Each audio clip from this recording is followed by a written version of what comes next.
الله من الشيطان الرجيم. بسم الله الرحمن الرحيم.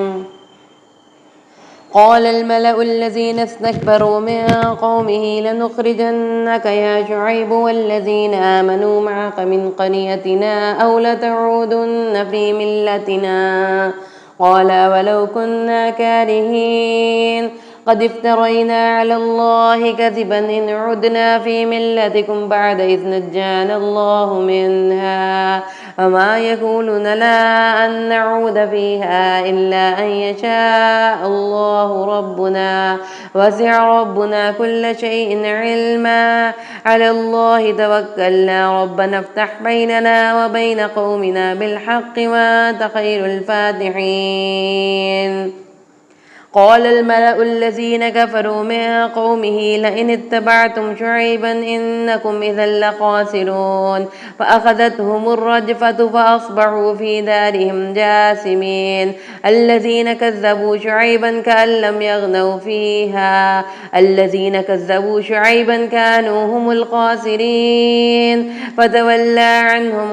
وقال يا قوم لقد أبلغتكم رسالات ربي ونصحت لكم فكيف آسى على قوم كافرين.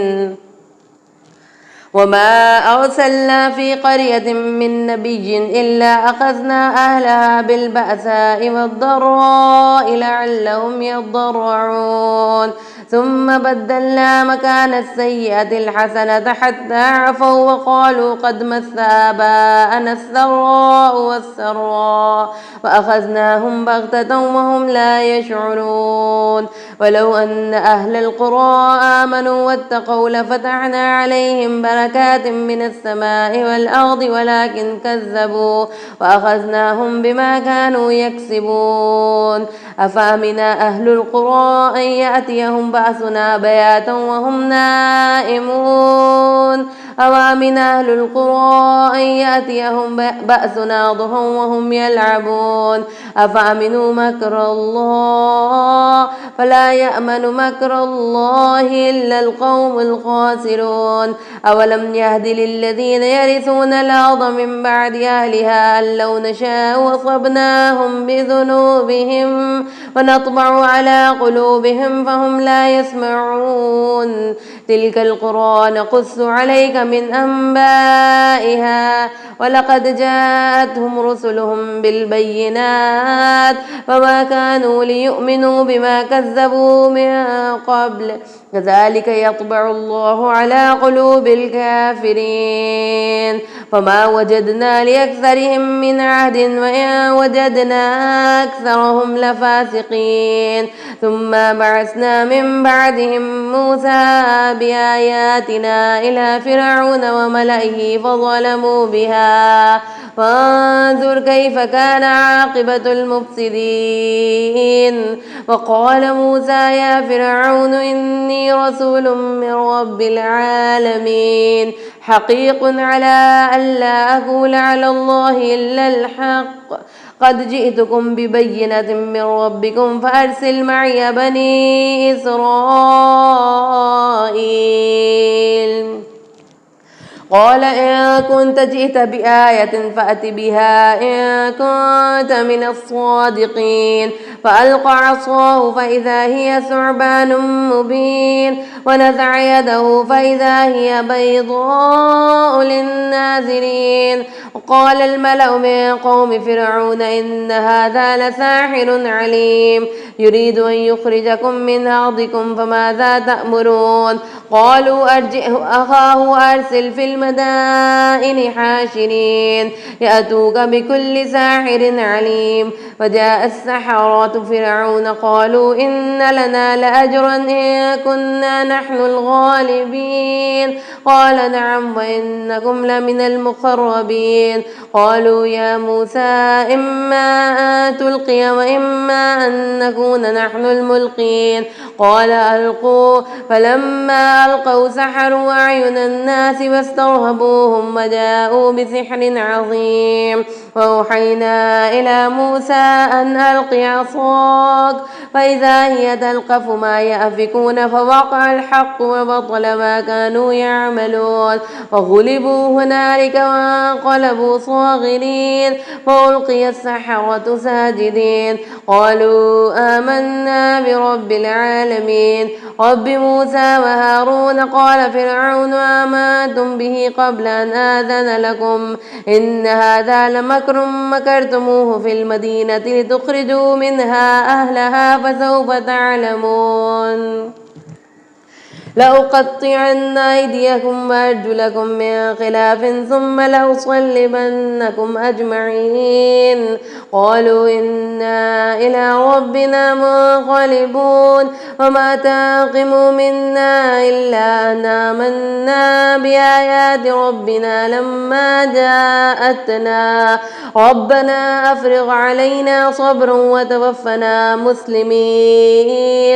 وقال الملأ من قوم فرعون تذر موسى وقومه ليفسدوا في الأرض ويذرك وآلهتك قال سنقتل أبناءهم ونستحيي نساءهم وإنا فوقهم قاهرون قال موسى لقومه استعينوا بالله واصبروا إن الأرض لله يورثها من يشاء من عباده والعاقبة للمتقين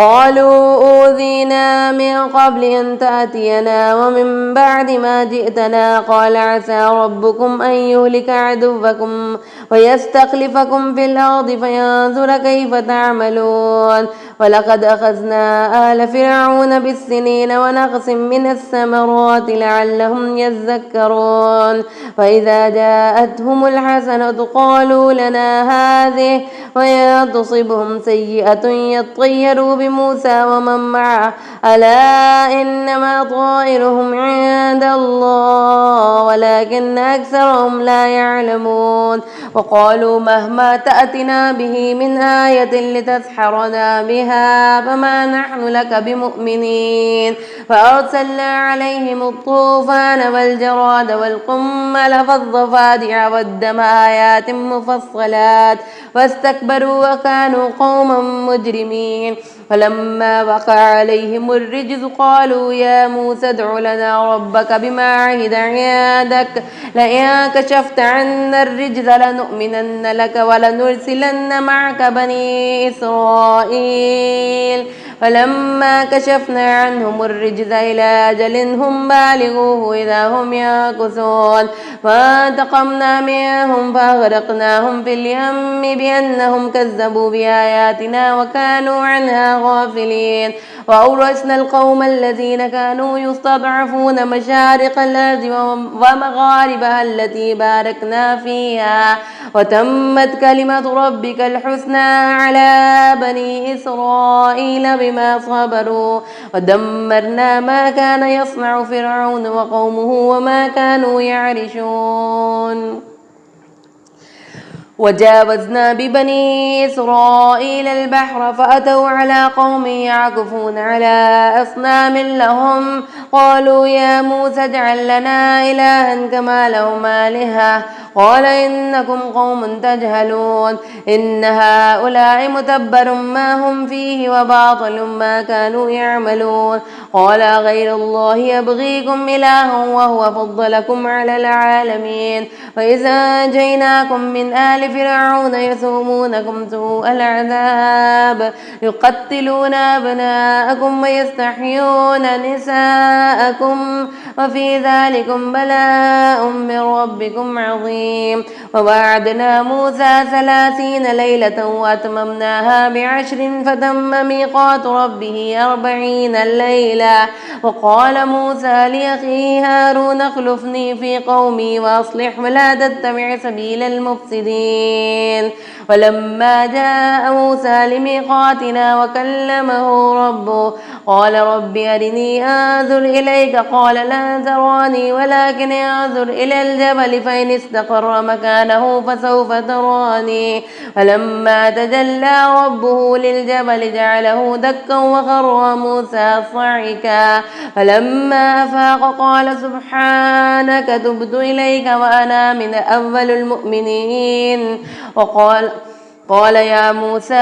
إني اصطفيتك على الناس برسالاتي وبكلامي فخذ ما آتيتك وكن من الشاكرين. وكتبنا له في الألواح من كل شيء موعظة وتفصيلا لكل شيء وخذها بقوة وأمر قومك يأخذوا بأحسنها سأريكم دار الفاسقين. سأصرف عن آياتي الذين يتكبرون في الأرض بغير الحق وإن يروا كل آية لا يؤمنوا بها وإن يروا سبيل الرشد لا يتخذوه سبيلا وإن يروا سبيل الغي يتخذوه سبيلا. ذلك بأنهم كذبوا بآياتنا وكانوا عنها غافلين.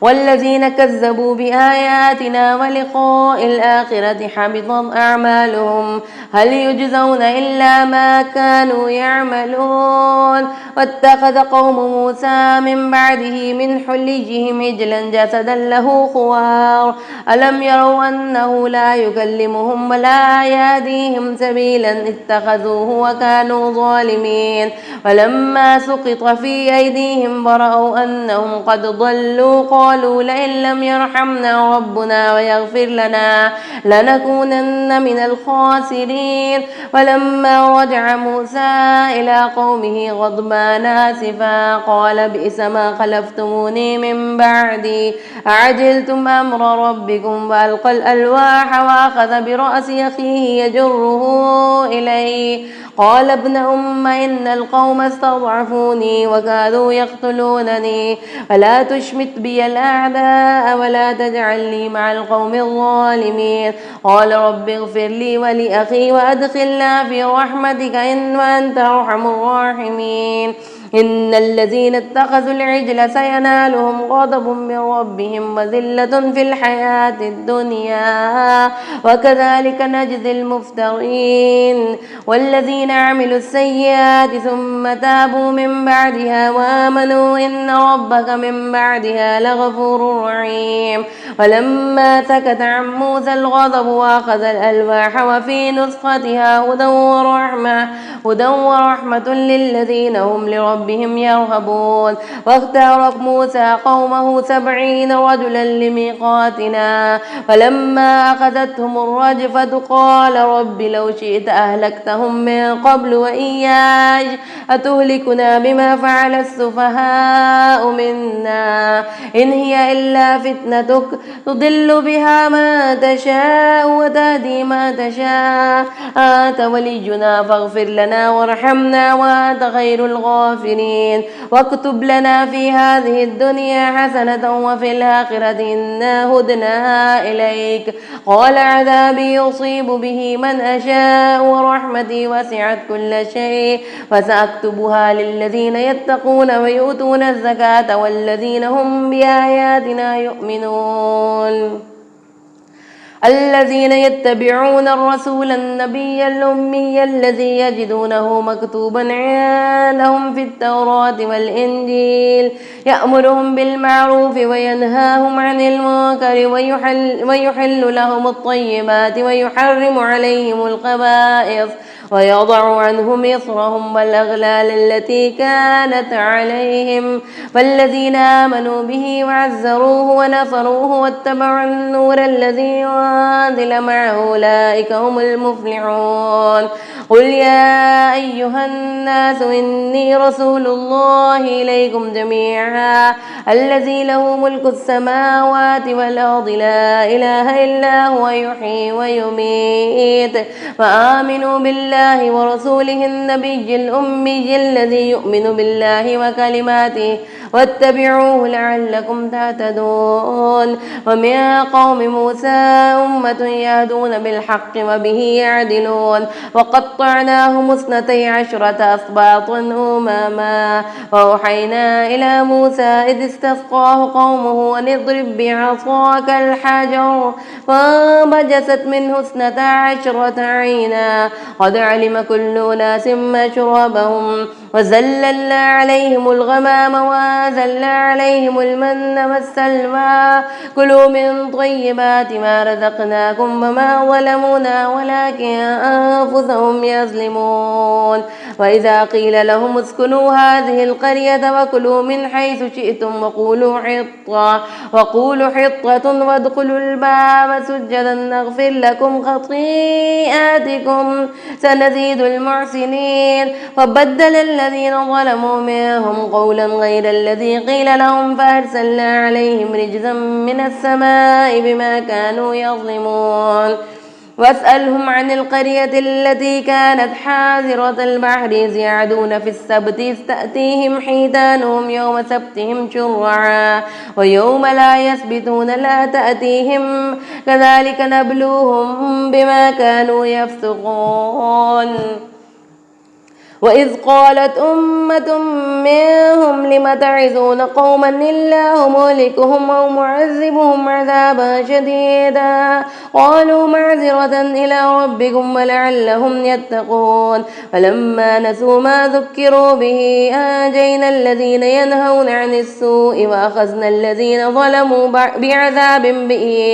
بعذاب بئيس بما كانوا يفسقون. فلما عتوا عما نهوا عنه قلنا لهم كونوا قردة خاسئين. وإذ تأذن ربك ليبعثن عليهم إلى يوم القيامة من يسومهم سوء العذاب إن ربك لسريع العقاب وإنه لغفور رحيم. وقطعناهم في الأرض أمما منهم الصالحون ومنهم دون ذلك وبلوناهم بالحسنات والسيئات لعلهم يرجعون. وخلف من بعدهم خلف ورثوا الكتاب يأخذون عرض هذا الأدنى ويقولون سيغفر لنا وإن يأتهم عرض مثله يأخذوه. ألم يؤخذ عليهم ميثاق الكتاب ألا يقولوا على الله إلا الحق ودرسوا ما فيه والدار الآخرة خير للذين يتقون فلا تعقلون. والذين يمسكون بالكتاب وأقاموا الصلاة إنا لا نضيع أجر المصلحين. وإذ نتقنا الجبل فوقهم كأنه ظلة وظنوا أنه واقع بهم خذوا ما آتيناكم بقوة واذكروا ما فيه لعلكم تتقون. وإذ أخذ ربك من بني آدم من ظهورهم ذريتهم وأشهدهم على أنفسهم ألست بربكم قالوا بلى شهدنا أن تقولوا يوم القيامة إنا كنا عن هذا غافلين أو تقولوا إنما أشرك آباؤنا من قبل وكنا ذرية من بعدهم أفتهلكنا بما فعل المبطلون. وكذلك نفصل الآيات ولعلهم يرجعون. واتل عليهم نبأ الذي آتيناه آياتنا فانسلخ منها فأتبعه الشيطان فكان من الغاوين. ولو شئنا لرفعناه بها ولكنه أخلد إلى الأرض واتبع هواه فمثله كمثل الكلب إن تحمل عليه يلهث أو تتركه يلهث ذلك مثل القوم الذين كذبوا بآياتنا فاقصص القصص لعلهم يتفكرون. ساء مثلا القوم الذين كذبوا بآياتنا وأنفسهم كانوا يظلمون. من يهد الله فهو المهتدي ومن يضلل فأولئك هم الخاسرون. ولقد ذرأنا لجهنم كثيرا من الجن والإنس لهم قلوب لا يفقهون بها ولهم أعين لا يبصرون بها ولهم آذان لا يسمعون بها أولئك كالأنعام بل هم أضل وأولئك هم الغافلون ولله الأسماء الحسنى فادعوه بها وذروا الذين يلحدون في أسمائه سيجزون ما كانوا يعملون وممن خلقنا أمة يهدون بالحق وبه يعدلون والذين كذبوا بآياتنا سنستدرجهم من حيث لا يعلمون وأملي لهم إن كيدي متين أولم يتفكروا ما بصاحبهم من جنة إن هو إلا نذير مبين أولم ينظروا في ملكوت السماوات والأرض وما خلق الله من شيء وأن عسى أن يكون قد اقترب أجلهم وبأي حديث بعده يؤمنون ومن يضلل الله فلا هادي له ويذرهم في طغيانهم يعمهون ويسألونك عن الساعة أيان مرساها قل إنما علمها عند ربي لا يجليها لوقتها إلا هو ثقلت في السماوات والأرض لا تأتيكم إلا بغتة يسألونك كأنك حفي عنها قل إنما علمها عند الله ولكن أكثر الناس لا يعلمون قل لا أملك لنفسي نفعا ولا ضرا إلا ما شاء الله ولو كنت أعلم الغيب لاستكثرت من الخير وما مسني السوء إن أنا إلا نذير وبشير لقوم يؤمنون هو الذي خلقكم من نفس واحدة وجعل منها زوجها ليسكن إليها فلما تغشاها حملت حملا خفيفا فمرت به فلما أثقلت دعوا الله ربهما لئن آتيتنا صالحا لنكونن من الشاكرين فلما آتاهما صالحا جعلا له شركاء فيما آتاهما فتعالى الله عما يشركون أيشركون ما لا يخلق شيئا وهم يخلقون فلا يستطيعون لهم نصرا ولا أنفسهم ينصرون وإن تدعوهم إلى الهدى لا يتبعوكم سواء عليكم أدعوتموهم أم أنتم صامتون إن الذين تدعون من دون الله عباد أمثالكم فادعوهم فليستجيبوا لكم إن كنتم صادقين ألهم أرجل يمشون بها أم لهم أيدي يبطشون بها أم لهم أعين يبصرون بها أم لهم آذان يسمعون بها قل ادعوا شركاءكم ثم كيدوني فلا تنذرون إن وليي الله الذي نزل الكتاب وهو يتولى الصالحين والذين تدعون من دونه لا يستطيعون نصركم ولا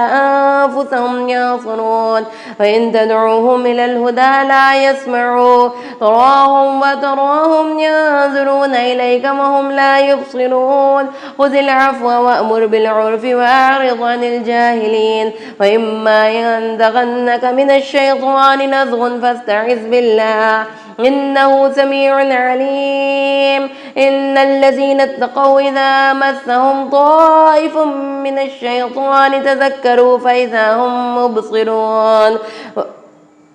وإخوانهم يمدونهم في الغي ثم لا يقصرون وإذا لم تأتهم بآية قالوا لولا اجتبيتها قل إنما أتبع ما يوحى إلي من ربي هذا بصائر من ربكم وهدى ورحمة لقوم يؤمنون وإذا قرئ القرآن فاستمعوا له وأنصتوا لعلكم ترحمون واذكر ربك في نفسك تضرعا وخيفة ودون الجهر من القول بالغدو والآصال ولا تكن من الغافلين إن الذين عند ربك لا يستكبرون عن عبادته ويسبحونه وله يسجدون بسم الله الرحمن الرحيم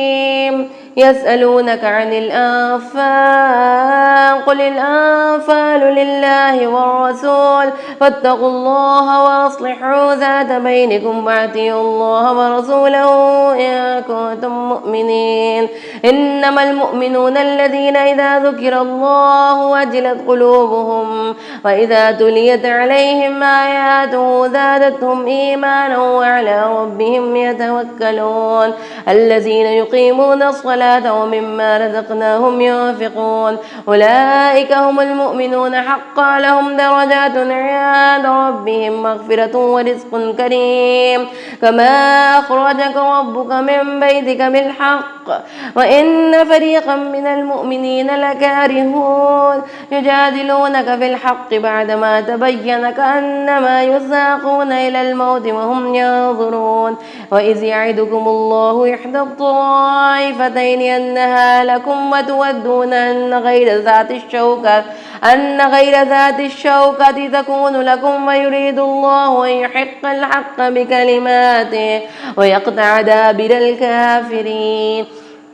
ليحق الحق ويبطل الباطل ولو كره المجرمون إذ تستغيثون ربكم فاستجاب لكم أني ممدكم ب1000 من الملائكة مردفين وما جعله الله إلا بشرى ولتطمئن به قلوبكم وما النصر إلا من عند الله إن الله عزيز حكيم إذ يغشيكم النعاس أمنة منه وينزل عليكم من السماء ماء ليطهركم به ويذهب عنكم رجز الشيطان وليربط على قلوبكم ويثبت به الأقدام إذ يوحي ربك إلى الملائكة أني معكم فثبتوا الذين آمنوا سألقي في قلوب الذين كفروا الرعب فاضربوا فوق الأعناق واضربوا منهم كل بنان ذلك بأنهم شاقوا الله ورسوله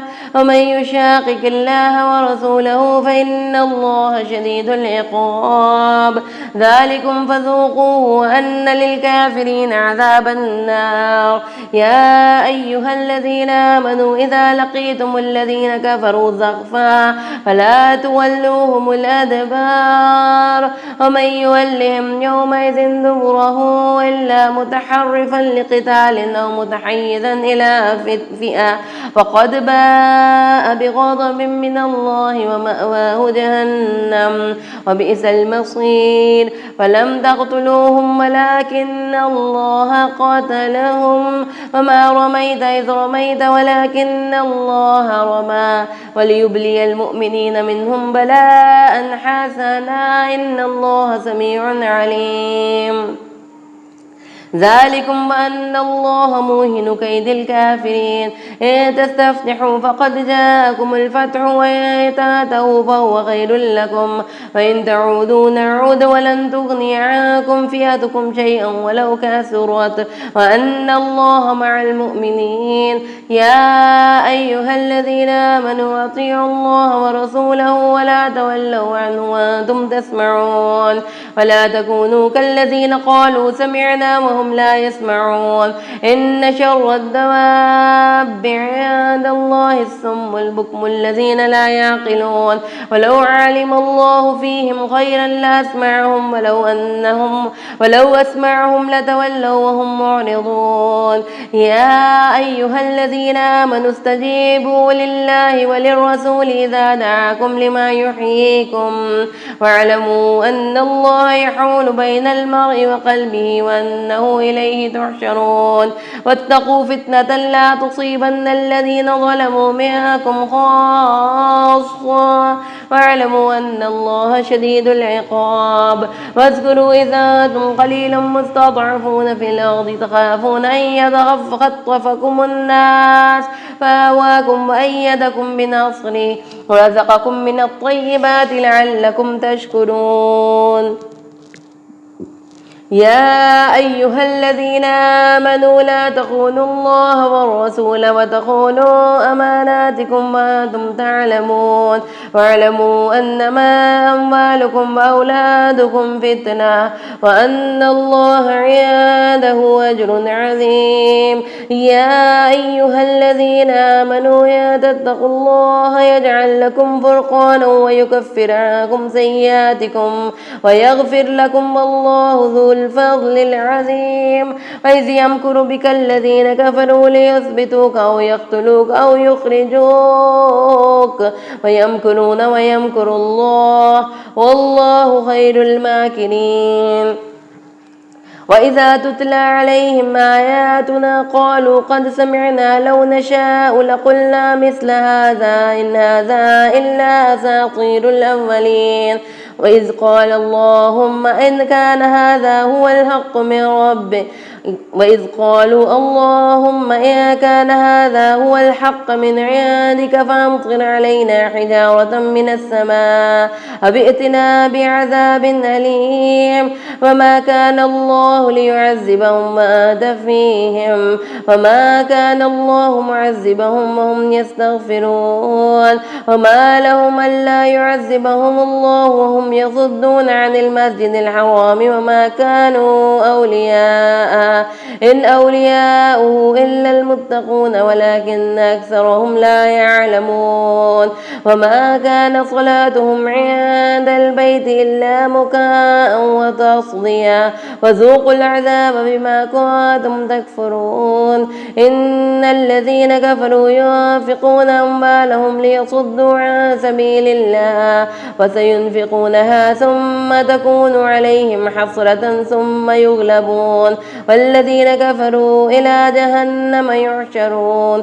ليميز الله الخبيث من الطيب ويجعل الخبيث بعضه على بعض فيركمه جميعا ويجعله في جهنم أولئك هم الخاسرون قل للذين كفروا إن ينتهوا يغفر لهم ما قد سلف وإن يعودوا فقد مضت سنة الأولين وقاتلوهم حتى لا تكون فتنة ويكون الدين كله لله فإن ينتهوا فإن الله بما يعملون بصير وإن تولوا فاعلموا أن الله مولاكم نعم المولى ونعم النصير صدق الله العظيم.